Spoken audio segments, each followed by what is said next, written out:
¿Quién no tiene sueños, cierto?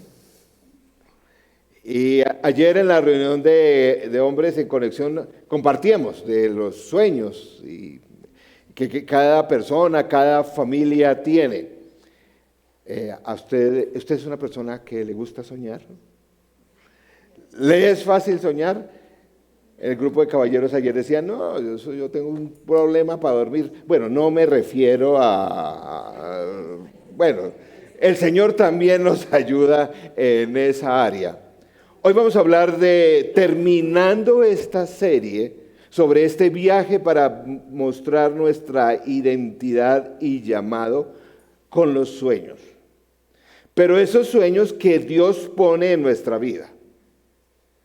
No es los propósitos, que está muy bien, tener metas, anhelos, todo eso está muy bien.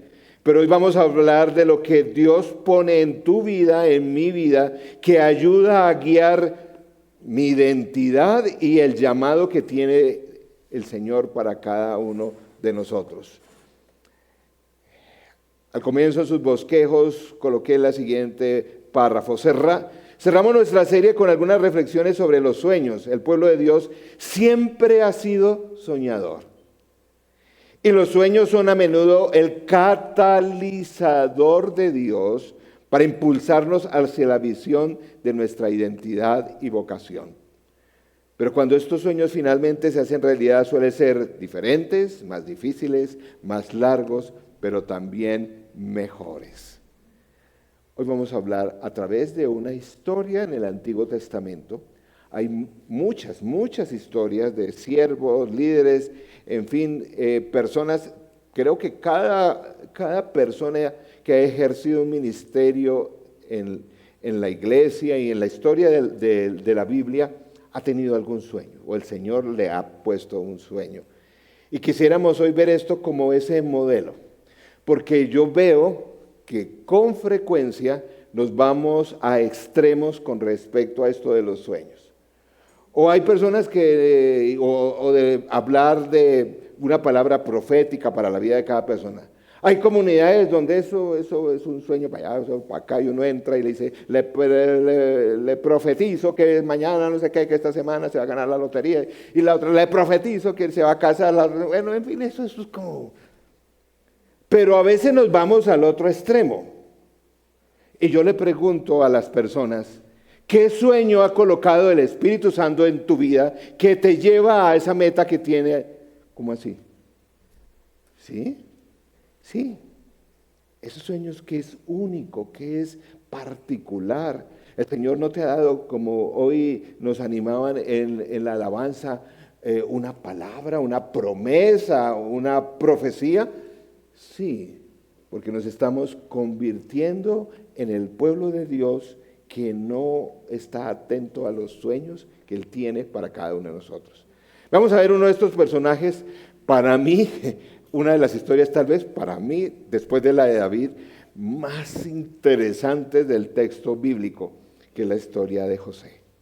Y hoy vamos a hacer un recorrido, o sea que ustedes ahí van a tener que ir moviendo más rápido sus dispositivos, pero voy a leer, no vamos a leer toda la historia que está como en 12 capítulos, eso es demasiado, pero vamos a poner algunos puntos específicos, sobre todo que tiene que ver con los sueños. Veamos entonces, busquen en sus bosquejos, están las citas, para que en semana repasemos. Génesis 37, versos 2 al 11 dice, esta es la historia de Jacob y su familia.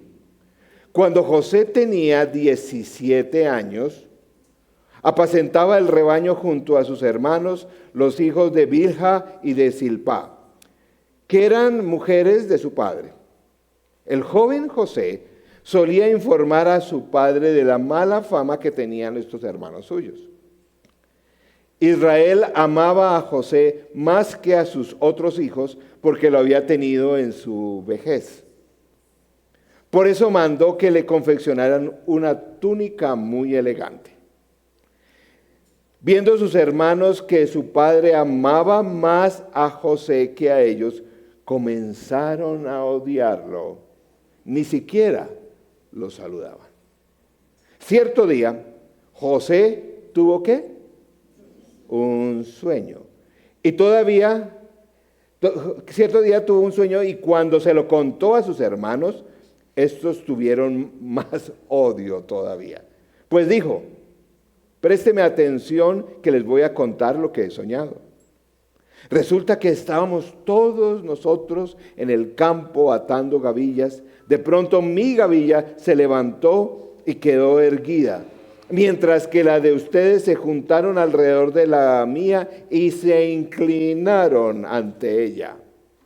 Sus hermanos replicaron, ¿de veras crees que vas a reinar sobre nosotros y nos vas a gobernar? Y lo odiaron aún más por los sueños que él contaba. Después José tuvo otro sueño y se lo contó a sus hermanos. Les dijo esto: tuve otro sueño en el que veía que el sol, la luna y 11 estrellas se inclinaban ante mí. Bueno, ese sí, ya, pues ya, no sé si es cierto. Cuando se lo contó a su padre también y a sus hermanos, su padre lo reprendió. ¿Qué quieres decirnos con este sueño que has tenido?, le preguntó. ¿Acaso tu madre, tus hermanos y yo vendremos a postrarnos en tierra ante ti? Sus hermanos le tenían envidia, pero su padre meditaba en todo esto. Aquí estamos el hermano menor de la familia. No sé cuántos tienen hermano menor. O son menores. Pero ¿qué dirían ustedes? ¿Qué tal el pelado este? No, mire, que el Señor me dio este sueño. José, vemos en el texto, era un soñador. El pueblo del Señor es un pueblo que sueña. Siempre se ha mostrado esto. Es parte normal de nuestra relación con Dios que Él a veces nos muestra su voluntad a través de un sueño, de una palabra profética, de una convicción interior espiritual que nos muestra una dirección particular para la vida de cada uno de nosotros. El pueblo del Señor sueña. Ojo, no me estoy refiriendo a esos sueños de que no, yo sueño con esto, viajar a no sé dónde. Sí, lindo todo eso y está bien ponerlo, pero no me refiero a esos sueños.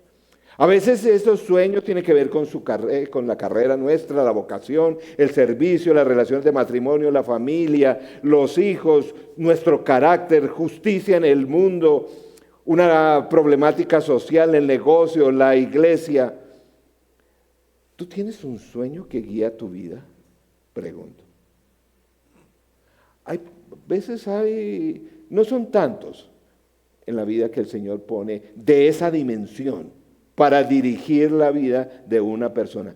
¿El Señor te ha dado un sueño? A veces, de pronto 2, o de pronto 3.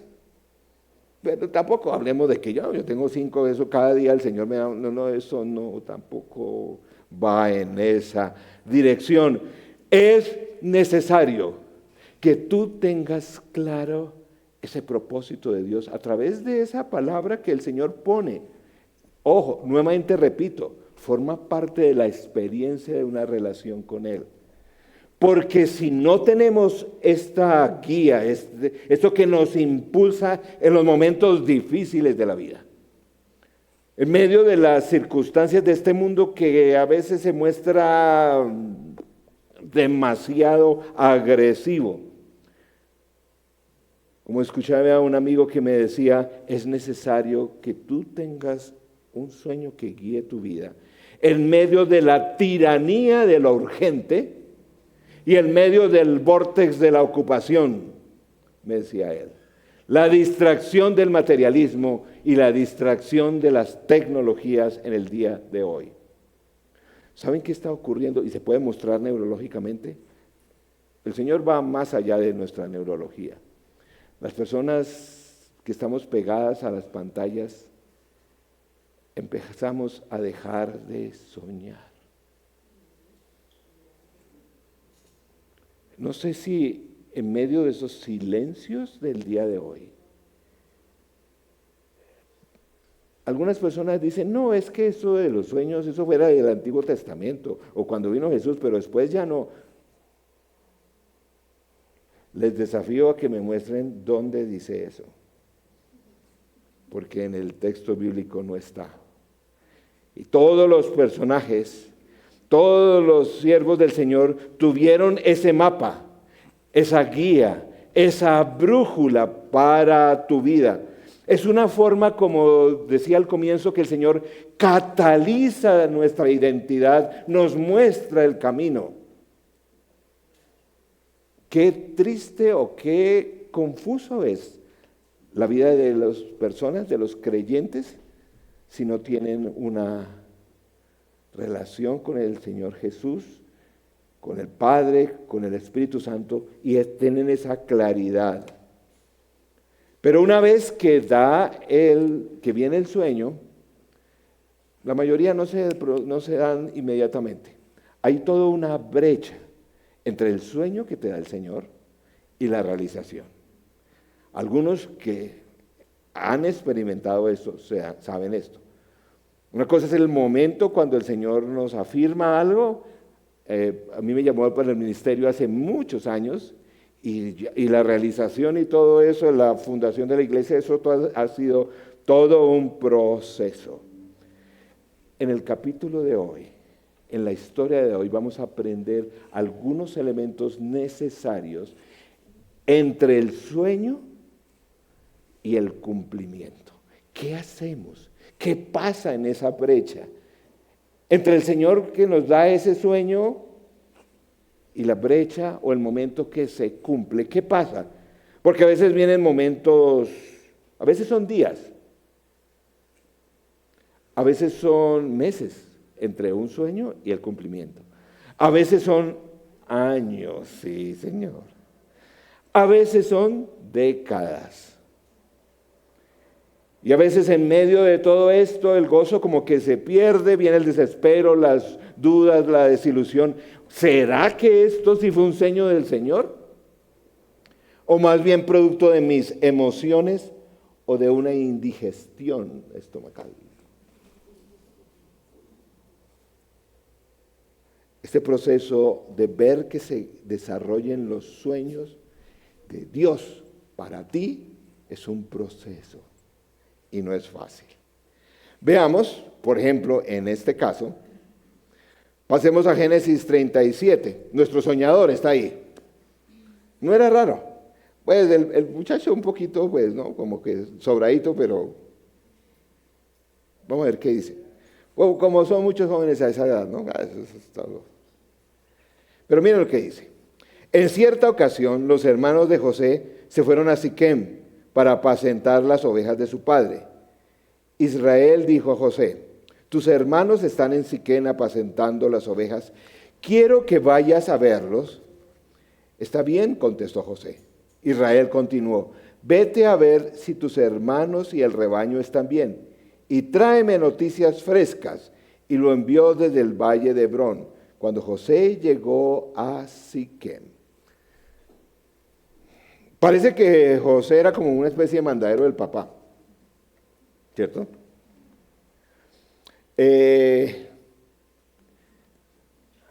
Jacob fue un hombre que el Señor usó mucho.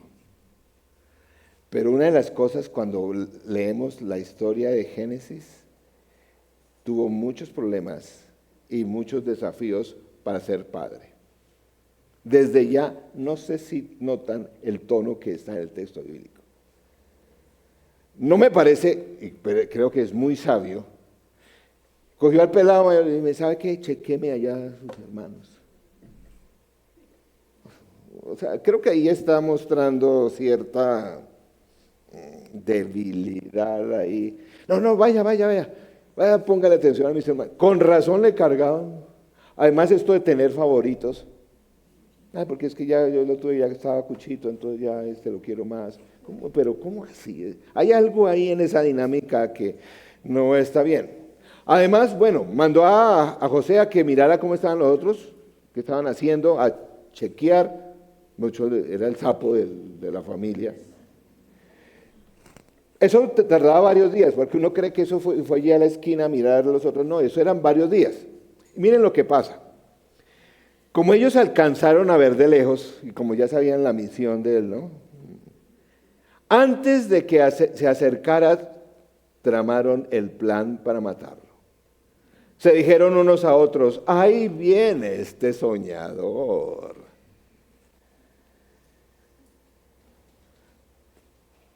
¿Será que alguna vez se han referido a ti así?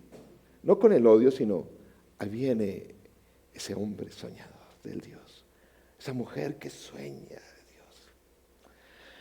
Ahora sí le llegó la hora, decían los hermanos. Vamos a matarlo y a echarlo en una de estas cisternas y diremos que lo devoró un animal salvaje. A ver en qué terminan sus sueñitos. Vamos a ver. Oiga, cuando yo veo esto, no sé si a usted le pasa, yo no soy un padre perfecto, no. Tengo muchos errores. Pero cuando veo esta historia digo, ay, pero pues no la hice tan mal. Mis hijos se peleaban, pero pues el uno quererse matar al otro. Además, hasta allá no. Además, el Jacob tuvo 4 mujeres, por lo menos creo. Yo solo una, ¿sí? O sea que vamos bien, ¿cierto? Entonces, en ese momento, cuando estaban pensando en matarlo, pasaron unos mercaderes de esclavos. Y se les ocurrió la siguiente brillante idea. Entonces Judá propuso a sus hermanos, ¿qué ganamos con matar a nuestro hermano y ocultar su muerte? Hay que sacarle billete, hay algo, ¿cierto? En vez de eliminarlo, vendámoslo a los ismaelitas. A fin de cuentas, es nuestro propio hermano, pues tampoco, ¿no? ¿Cierto? Sus hermanos estuvieron de acuerdo con él. Así que cuando los mercaderes madianitas se acercaron, sacaron a José de la cisterna, ya lo habían echado, en fin. Yo me estoy saltando cositas de ley. Y se lo vendieron a los ismaelitas por 20 piezas de plata. Fue así como se llevaron a José a Egipto. Oiga, José tuvo un sueño del Señor. Y él reconocía en medio de lo que soñaba que eso era del Señor. De alguna forma decía. ¿Y qué fue lo primero que pasa después que él sueña? Además de estar contándolo en una forma inapropiada. ¿Qué fue lo primero que pasa? Es como todo lo opuesto.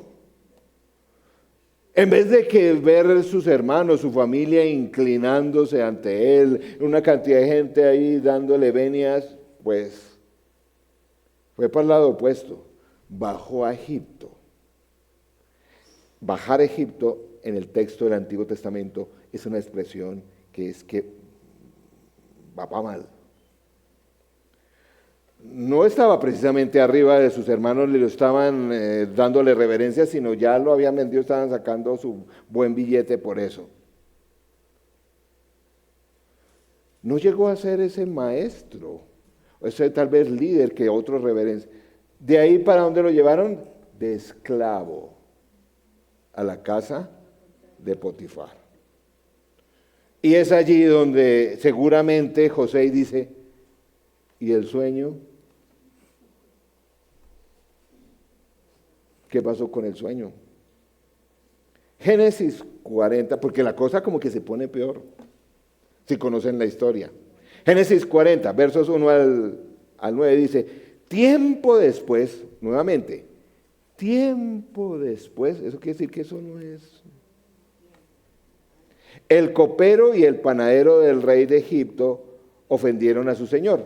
Pasa otra escena, ya en palacio, allá, los que estaban cerca de él, allá en la cocina. El faraón se enojó contra estos 2 oficiales suyos, es decir, contra el jefe de los coperos y el jefe de los panaderos. Oiga, y enojar al faraón era asunto serio. Así que los mandó presos a la casa del capitán de la guardia. Era que la misma cárcel donde estaba preso José. ¿Se acuerdan cómo llegó preso ahí? Pues que estos esclavos lo vendieron a un señor Potifar. Oiga, pero si algo tenía José es que era súper pilo. Lean el texto, dice, donde llega, el tipo produce, el tipo bendice, todo lo que hace le va bien. Además también dice el texto, además de eso era súper pinta, era bonito. Entonces le echó, la esposa del faraón le echó el ojo y el otro no sabía, decía, no, yo no me quiero enredar, yo no quiero dañar aquí mi trabajito. ¿Recuerdan toda la historia? Le tendió una trampa, el tipo entonces terminó en la cárcel por falsas acusaciones, toda una injusticia. Y justo allí llegan el jefe de copero y el jefe de la panadería ya. Allí el capitán de la guardia encargó a José que atendiera a estos funcionarios. Después de haber estado algún tiempo en la cárcel, una noche los funcionarios, es decir, el copero y el panadero, tuvieron cada uno un sueño.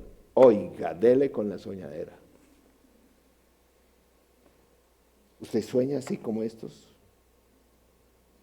Porque ahí se ven. Cada uno tuvo su... Es decir, el copero y el panadero tuvieron cada uno su sueño. Cada sueño con su propio significado. A la mañana siguiente, cuando José fue a verlos, los encontró muy preocupados. Por eso preguntó a los oficiales del faraón que estaban con él en la prisión, ¿por qué andan hoy tan cabizbajos? ¿Sabe que a mí me ha pasado pocas veces de encontrarme un creyente achantado? Varios sí, pero por esta razón le digo, ¿qué te pasa? Digo, no, es que tuve un sueño, pero no sé qué significa. Eso no me ha pasado sino por ahí 2 veces en la vida. Porque hemos perdido la capacidad de identificar esos sueños.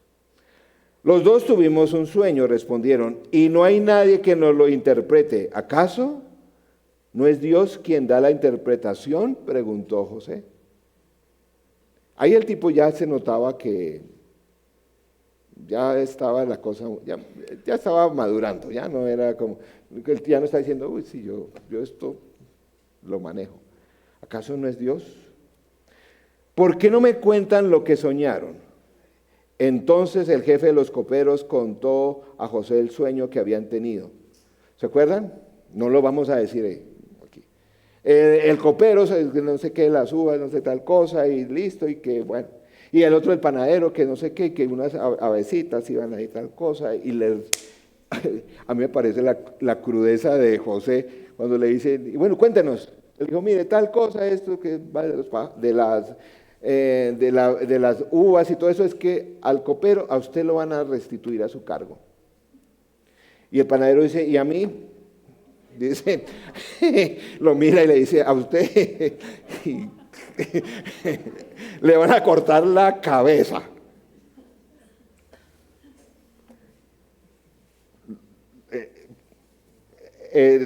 Pasa lo que debía pasar, y inmediatamente, no inmediatamente, 3 o 4 días después, llama el faraón a estos 2 caballeros, y efectivamente, al copero, camina a la cocina y diga, al panadero lo colgó. Eso fue...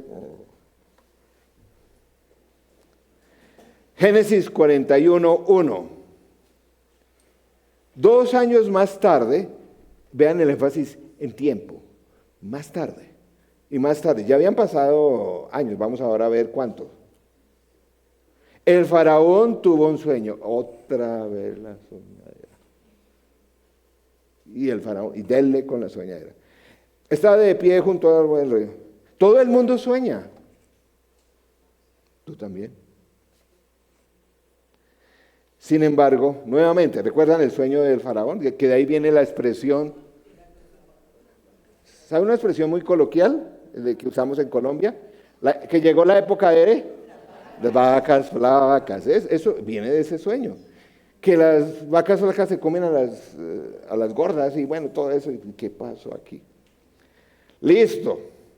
Sin embargo, a la mañana siguiente se levantó el faraón y muy preocupado mandó llamar a todos los magos y sabios de Egipto y les contó los sueños, pero nadie se lo pudo interpretar. Entonces el jefe de los coperos dijo al faraón: ahora me doy cuenta del grave error que he cometido. ¿Se acuerdan de cuál fue el error? Es que estos manes, como dicen, antes de que los liberaran de prisión, le habían prometido a José, dice: no, vamos a hablar con el faraón para que los... Pero el tipo llegó al palacio, al otro pues ni modo porque lo mataron, y a este se le había olvidado que debía de echar una palanquita para que sacaran. En ese momento se acordó y dije: ay, qué pena. 2 años después, no, ay, qué pena, de verdad que le debo el favorcito. Cuando el faraón se enojó con sus servidores, es decir, conmigo y el jefe de panaderos, dice el copero, nos mandó a la cárcel bajo custodia del capitán de la guardia. Una misma noche los dos tuvimos un sueño, cada sueño con su propio significado. Allí con nosotros había un joven hebreo, esclavo del capitán de la guardia. Le contamos nuestros sueños y a cada uno nos interpretó el sueño. Y todo sucedió tal como él había interpretado. A mí me restituyeron mi cargo y al jefe de los panaderos lo ahorcaron.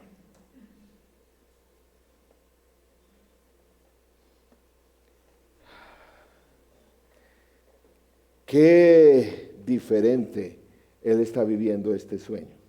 ¿Se acuerdan de que José tuvo un sueño? Ya está a punto de ir cambiando la vida de José con base a este sueño. El siguiente capítulo de la vida de José lo podíamos titular, al estilo de una buena novela de misterio, De la mazmorra al palacio. ¿Sí? ¿No recuerdan la historia? De la mazmorra al palacio. Génesis 41, 14. Faraón, entonces, viene ahí unas cositas más y Faraón mandó llamar a José y enseguida lo sacaron de la cárcel y lo pusieron obviamente todo titino, porque pues ante el faraón. Luego de afeitarse y cambiarse de ropa, José se presentó ante el faraón, quien dijo: tuve un sueño que nadie ha podido interpretar, pero me he enterado que cuando tú oyes un sueño, eres capaz de interpretarlo. Tremendo papayazo. Y frente al faraón, el faraón era el hombre más poderoso sobre la tierra en aquel entonces. Miren cómo José ya la empieza a tener clara. No soy yo quien puede hacerlo, respondió José, sino que es Dios quien dará al faraón una respuesta favorable. Eso sí. A mí me parece ese José, después de todo lo que había pasado, y sigue diciendo: es el Señor, no soy yo, es el Señor. Todo ese ego, todas esas ínfulas con los hermanos, ay, yo tuve un sueño y ustedes me van a... ¿Recuerdan? Y hasta el Papa dijo: yo tuve un sueño.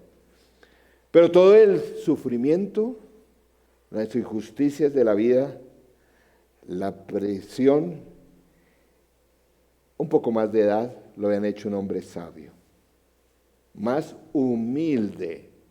Esto tiene que ver con los sueños que el Señor nos da. Un carácter más humilde es un carácter que se presta para que esos sueños se den.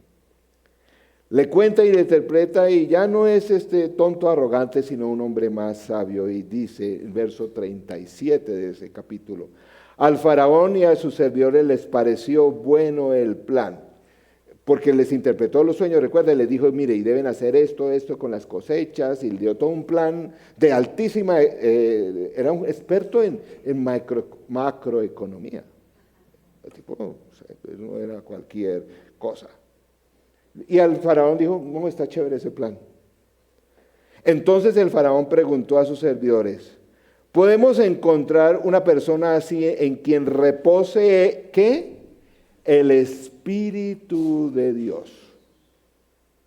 Ojo, vamos a orar por eso el próximo martes. El faraón se dio cuenta, podemos encontrar a alguien que en su vida es evidente que el Espíritu de Dios reposa sobre él. Luego dijo a José: puesto que Dios te ha revelado todo esto, no hay nadie más competente y sabio que tú. El hombre que tenía el Espíritu Santo controlando su vida. Quedarás a cargo de mi palacio y todo mi pueblo cumplirá tus órdenes. Solo respecto al trono yo tendré más autoridad que tú. Oiga, eso sí es subir. El segundo cargo más importante en toda la tierra. Del imperio más poderoso en aquel entonces. Vino entonces, el cuento ya hace la realidad, de la hambruna. Cambios climáticos, no había alimentos y todo eso, ya habían hecho todas las reservas.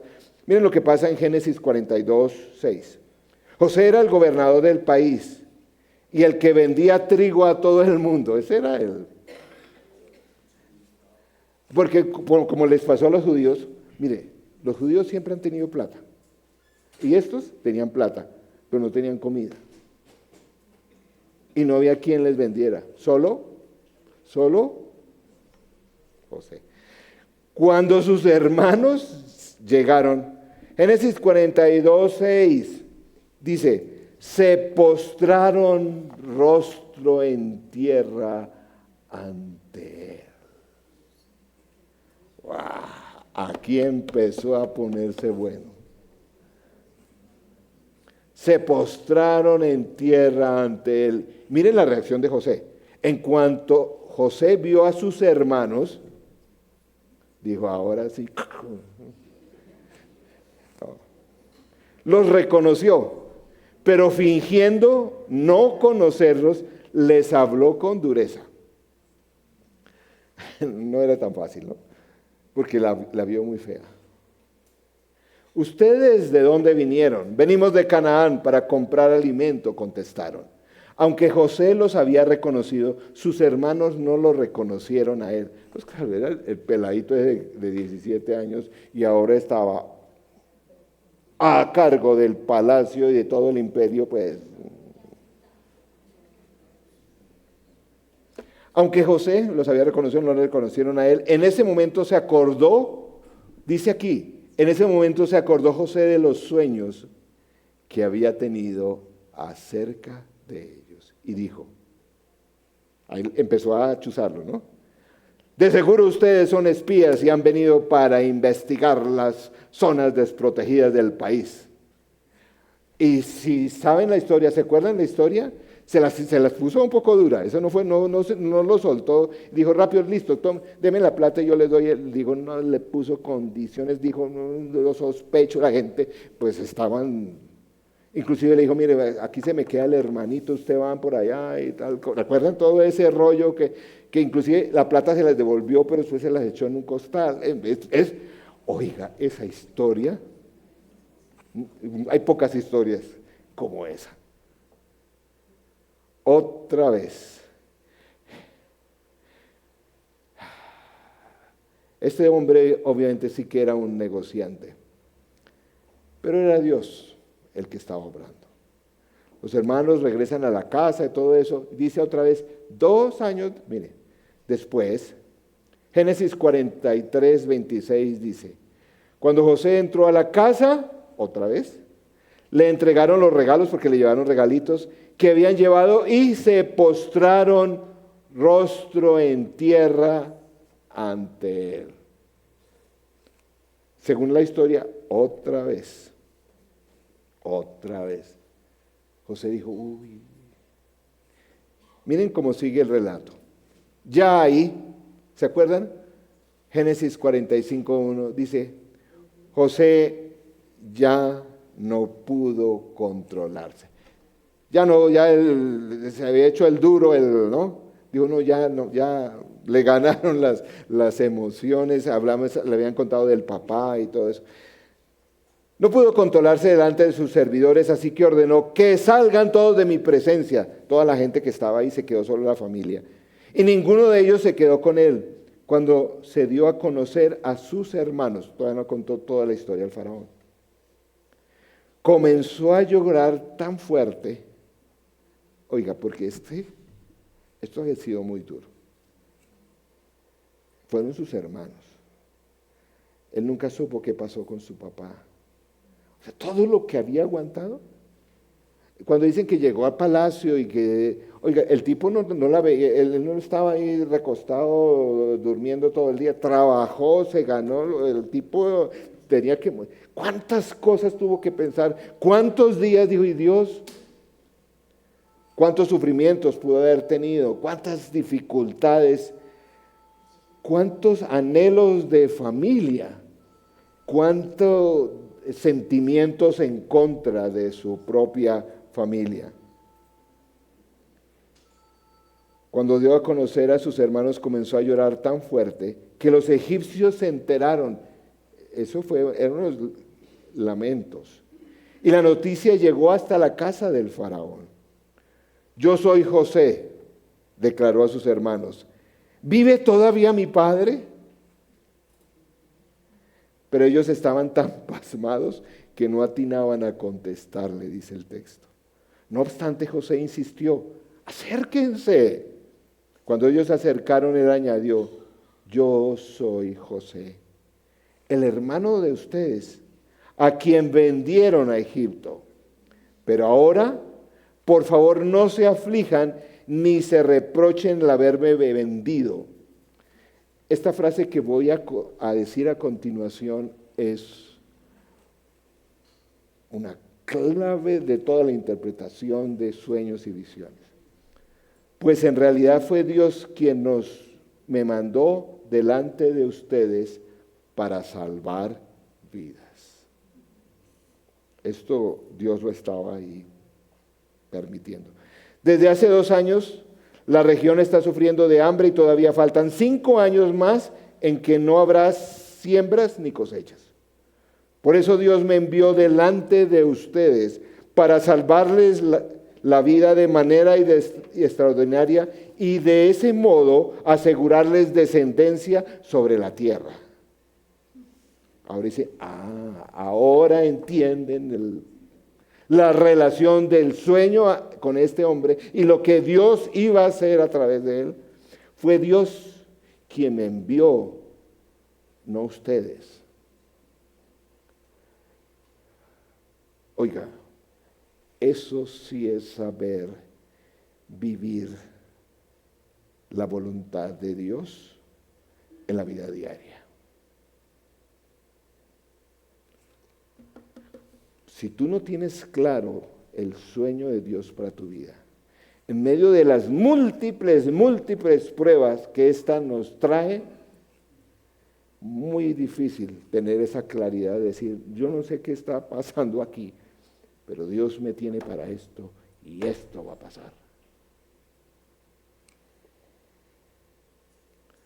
Fue Dios quien me envió aquí, no ustedes. Él me ha puesto como asesor del faraón y administrador de su casa y como gobernador de todo Egipto, nada menos. José tuvo que aprender muchas cosas entre el sueño que Dios le dio y el cumplimiento.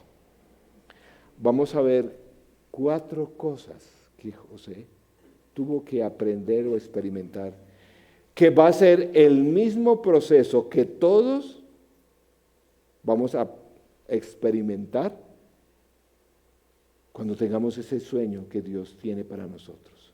Tal vez ya te lo dio, tal vez como pasa a veces, nos lo dio hace años y por allá quedó. 4 cosas. Primero, cuando él le contó todo el cuento de los hermanos, de las estrellas que se iban a inclinar, oiga, el proceso fue muy diferente de lo que él pensó, ¿o no? Cuando le dio el sueño, ahí no había nada de Egipto. Y lo de la esclavitud, y lo de la cárcel, y los años de hambruna. Nosotros somos ciegos a la mayor parte del proceso que viene con ese sueño que Dios nos da. Cuando Dios nos da un sueño y una visión, nos da 20%, 10%, 20%, yo no sé las matemáticas de Dios en cada caso, 30% del contenido del futuro. El resto no lo sabemos. Y va a ser muy diferente de lo que esperamos. Vemos el futuro cuando el Señor sí nos da los planes que tiene para el futuro. Pero no es una foto, es algo, como dice el texto, el futuro es algo borroso. El maestro Yoda dijo algo así. Bueno, Pablo de Tarso, también maestro, ¿recuerdan? Cuando por allá en Corintios dijo, ahora conocemos en parte, pero algún día cuando estemos en su presencia diremos, ahora conoceremos cómo son y mis realidades después de la resurrección. Me gusta como el escritor de tantos comentarios del Nuevo Testamento, el señor N.T. Wright, dice, la profecía sobre el futuro es como una señal en medio de un camino pleno de neblina. Es así. Esos sueños, esa profecía que el Señor te da, es como una señal para dónde ir. Pero hay una neblina alrededor que tú tienes que seguir paso a paso, cuidadito, cerca al Señor para llegar a la meta. A veces uno quiere decir, pero muéstreme que se despeje. ¿Ustedes no han estado conduciendo o caminando en neblina densa? Uno tiene por dónde coger, pero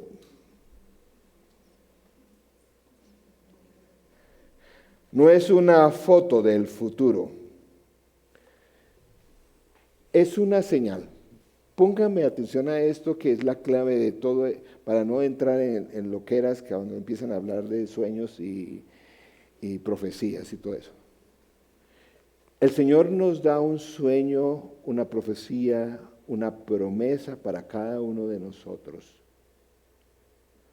Nos da unas señales del futuro para que aprendamos a vivir el presente.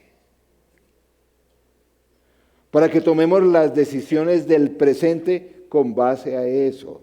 Pero es del presente, no es una adivinación, que a propósito, la adivinación es pecado.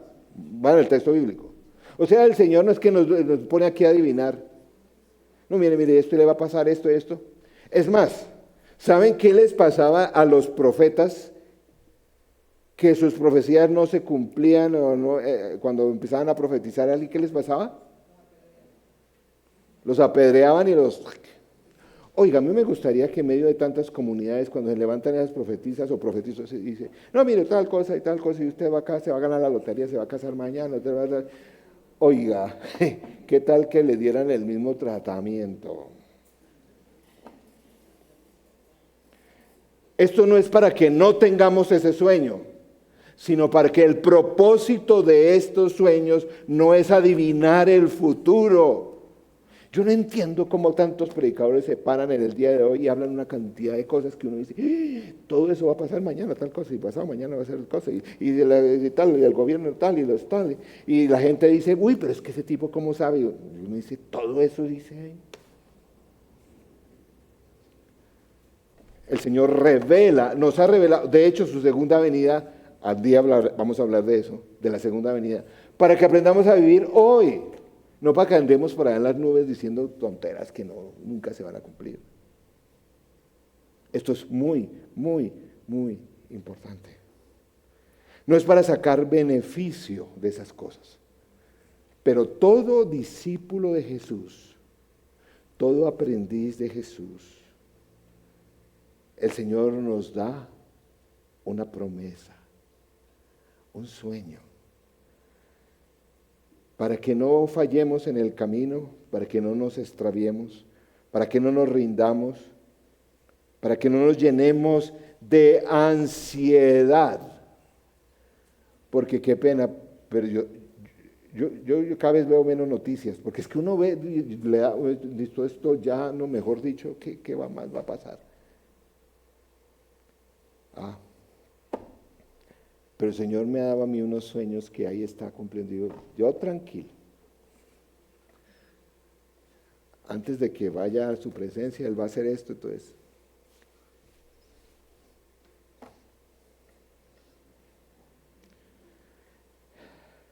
Él no nos cuenta los detalles.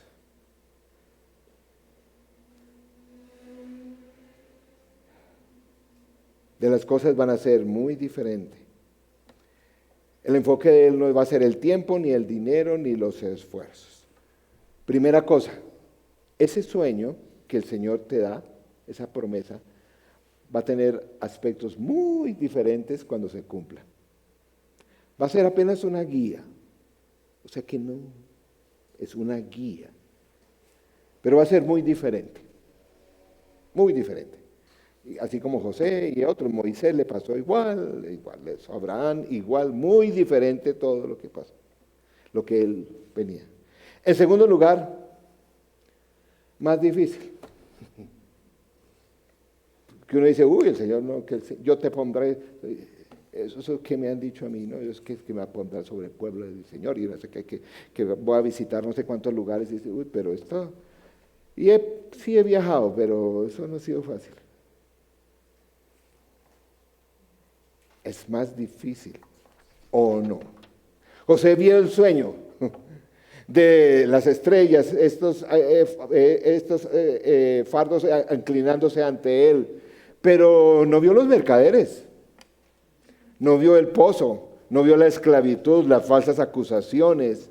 Es que empezamos a romantizar los sueños que el Señor nos trae.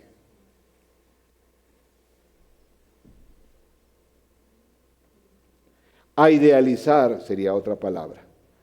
Le hacemos un Photoshop Adobe. Y los ponemos coloridos, lindos. No. Voy a seguir con el tema de que, un ejemplo que puse hace 8 días, si se acuerdan.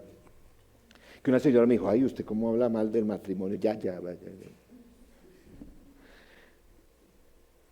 ¿Cuántos de aquí son solteros?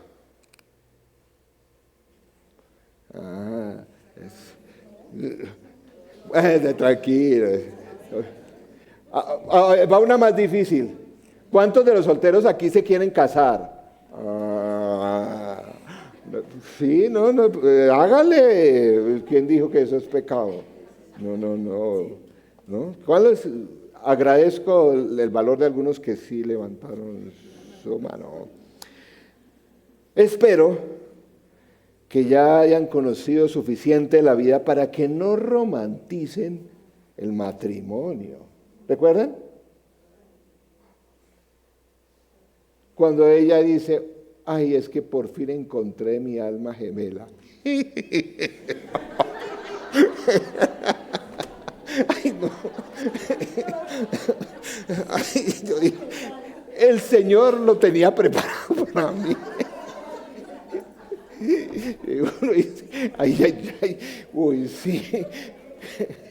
No, qué pena, pero sí, algo así.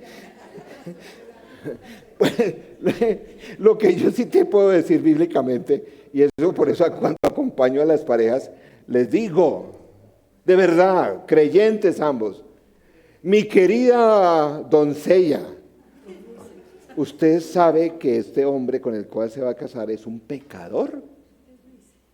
Y le digo a él, usted sabe que su princesa con la que se va a casar es una pecadora. Ay, uy, no, pues no. Falta doctrina bíblica entonces.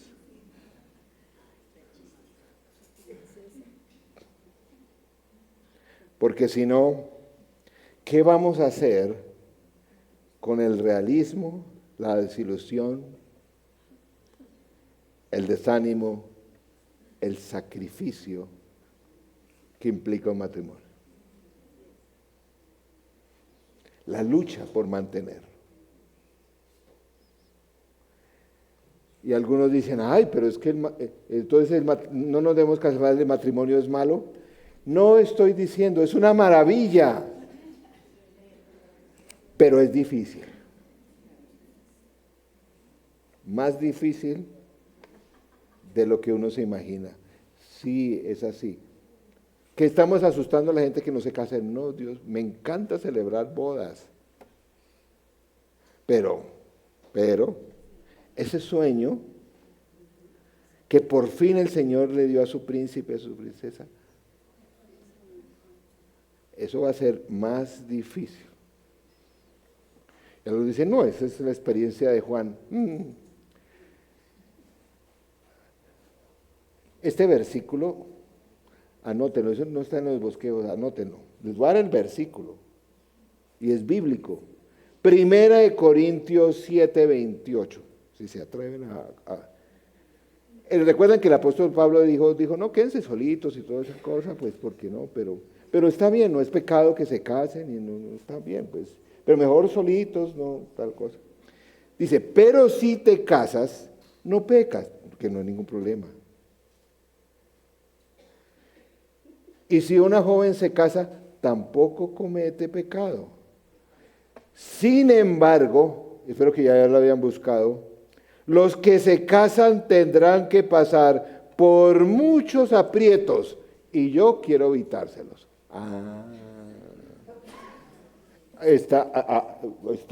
Léanlo ahí.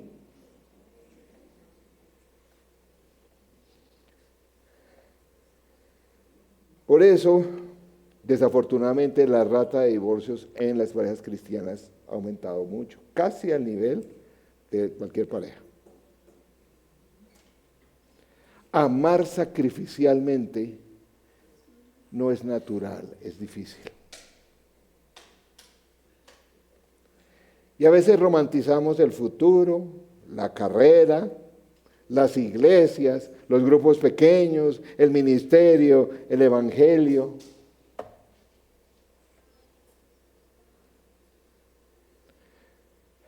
Existen dos tipos de trama en la estructura literaria para producir novelas o cuentos. Uno es la comercial, que es al estilo de los superhéroes.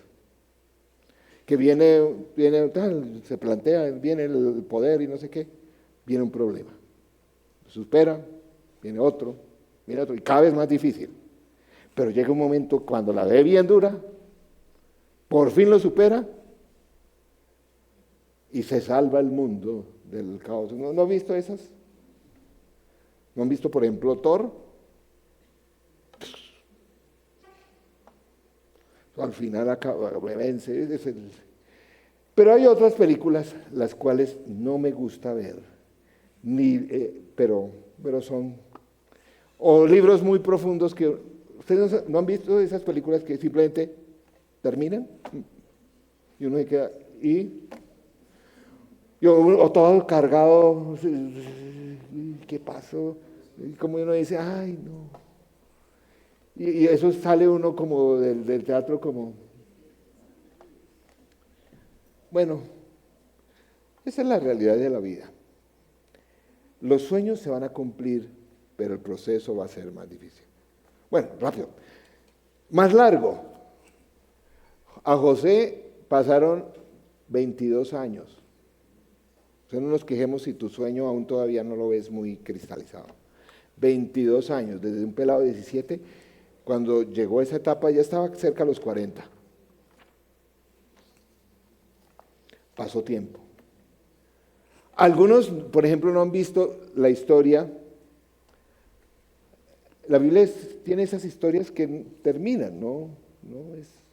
Por ejemplo, María, es que como que a veces vemos que sí, que a María la tuvo duro, ¿o no? La anunciación, el ángel, la profecía, nuevamente, el mensaje para ella. Oiga, ¿eso fue fácil para ella?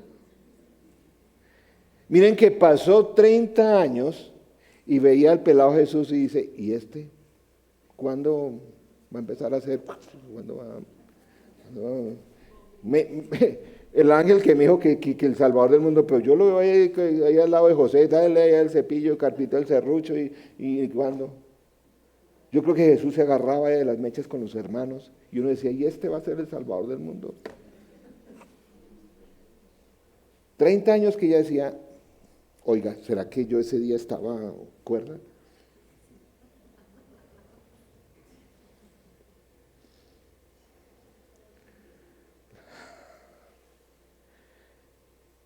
¿Cuántas veces José solo en una celda tuvo que vivir de este sueño? Solo en una celda, porque no tenía una comunidad como esta que le dijera, hermano, oremos por eso. Oiga, a mí me ha pasado algo similar, pero vas a salir adelante. Aquí estoy, adoremos al Señor. No tenía nada de eso.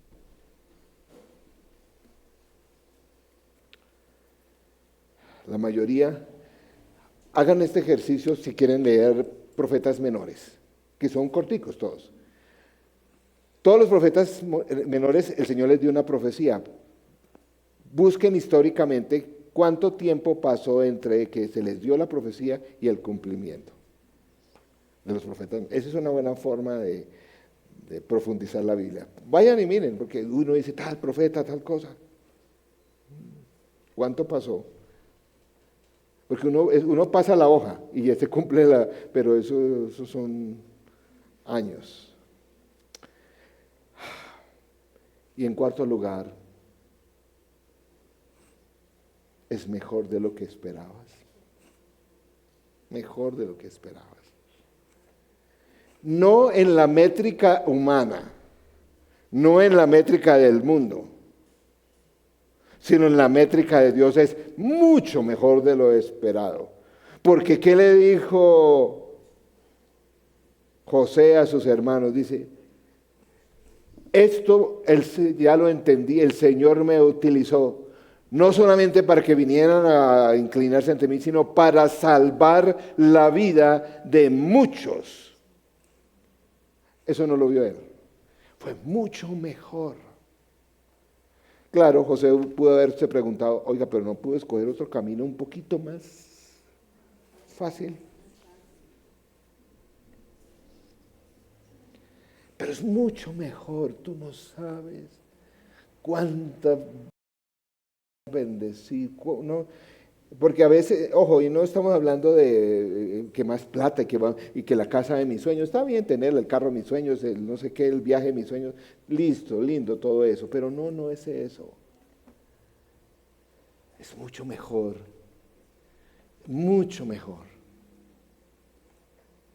de lo que tú esperabas. Termino con un versículo que parece no estar relacionado, pero sí. Filipenses 4:13 dice, todo lo puedo en Cristo que me fortalece. Y es aquí cuando uno dice, oye, sí, todo lo puedo en Cristo que me fortalece. El contexto de ese versículo, no sé si se han dado cuenta, es que Pablo dice, en todos los problemas que he tenido, dice, yo he aprendido a aguantar hambre y a comer como un rey. Yo he tenido que acostarme en el suelo o en la cama más blanda y especial. He aprendido que mi vida no depende de las circunstancias, sino del sueño que Dios me dio, dice Pablo, de que yo voy a ser el apóstol a los gentiles. Estaba en la cárcel.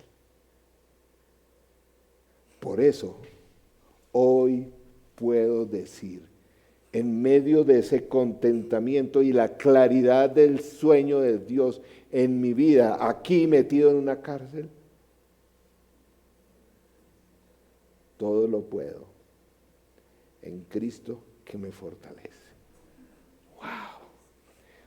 Ustedes se han dado cuenta, han visto el mapa ya en sus Biblias, hasta dónde llegó el Evangelio por el sueño de Pablo. ¡Wow!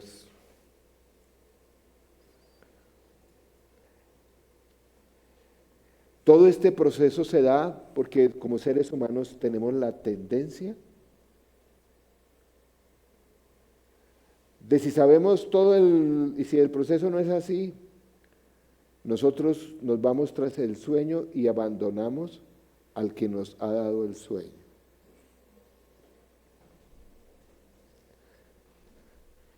Todo este proceso se da entre el sueño que Dios tiene para tu vida y el momento que se da todos estos 4 elementos, porque si no dejas de confiar en Él. Y esto no es de controlar. El Señor no te da un sueño para que controles el futuro, sino para que confíes en Él mientras ves esa señal allá en el futuro. Una y otra vez confiamos en Él para ver esa señal. La invitación es lo que el apóstol Pedro predicaba en Hechos 2. Sucederá que en los últimos días, dice Dios, a mí me han dicho mucho en estos días que estamos en los últimos, probablemente. Derramaré mi espíritu sobre todo ser humano. Los hijos y las hijas de ustedes profetizarán. Tendrán visiones los jóvenes y sueños los ancianos. Aquí tengo que hacer un alto. Los sueños también son para los bien jóvenes y los mayores. Y no se vale la respuesta que yo le he preguntado a algunos mayores y me han dicho, no, yo ahora sueño con mis hijos. No, mútico. No le impongas tus sueños a tus hijos y no dejes de vivir tu sueño por vivir el de tus hijos, porque no es así. Tendrán visiones los jóvenes y sueños los ancianos para vivir. En esos días derramaré mi espíritu aún sobre mis siervos y mis siervas y profetizarán. Arriba en el cielo y abajo en la tierra mostraré prodigios. ¿Usted no sabe que hay milagros también en el cielo? Aquí dice. Sangre, fuego y nubes de humo. El sol se convertirá en tinieblas y la luna en sangre antes que llegue el día del Señor, día grande y esplendoroso. Y todo al que el nombre del Señor invoque será salvo.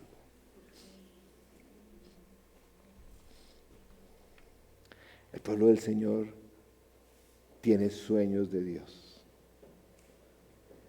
Lo que pasa es que a veces estamos en un mundo tan negativo que probablemente el Señor a veces dice, bueno, pero ¿le sigo diciendo o no? A veces hay tanto ruido en nuestras vidas que no nos es posible escuchar el sueño del Señor para ti. En un sueño, en una palabra de sabiduría, en una profecía. ¿Para qué? ¿Para controlar el futuro? No.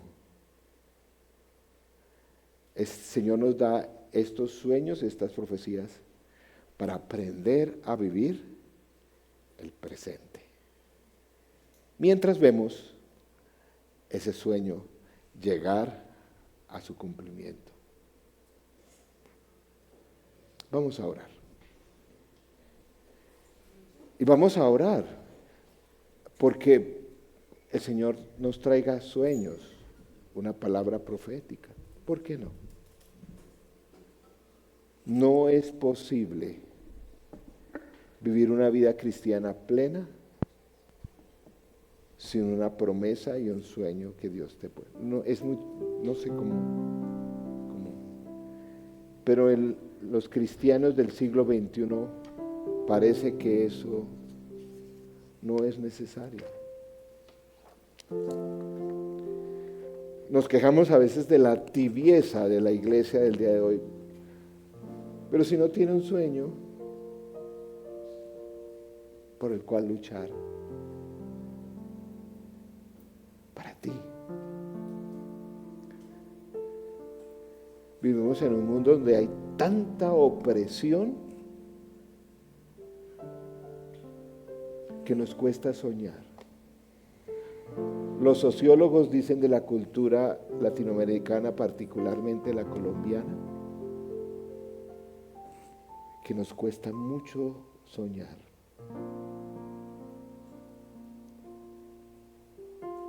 Pero no importa, porque tenemos un Dios que tiene sueños para ti. No renuncies a eso. No.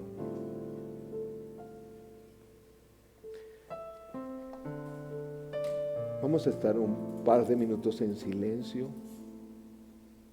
¿Cuánta falta nos hace estar ante el Señor y escucharle? Sus sueños, no mis sueños.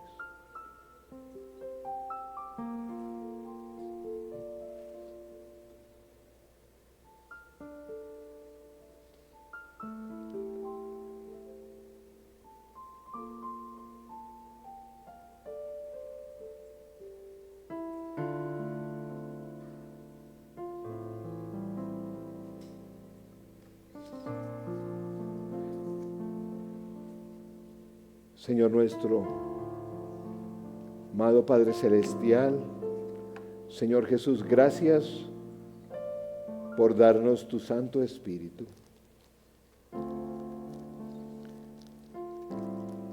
Gracias porque el Santo Espíritu nos sella para salvación.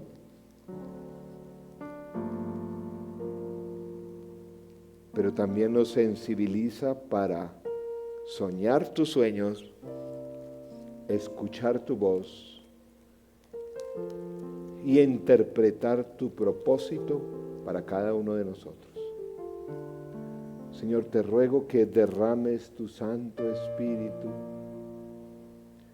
que en medio de tanta incredulidad, sufrimiento, escepticismo,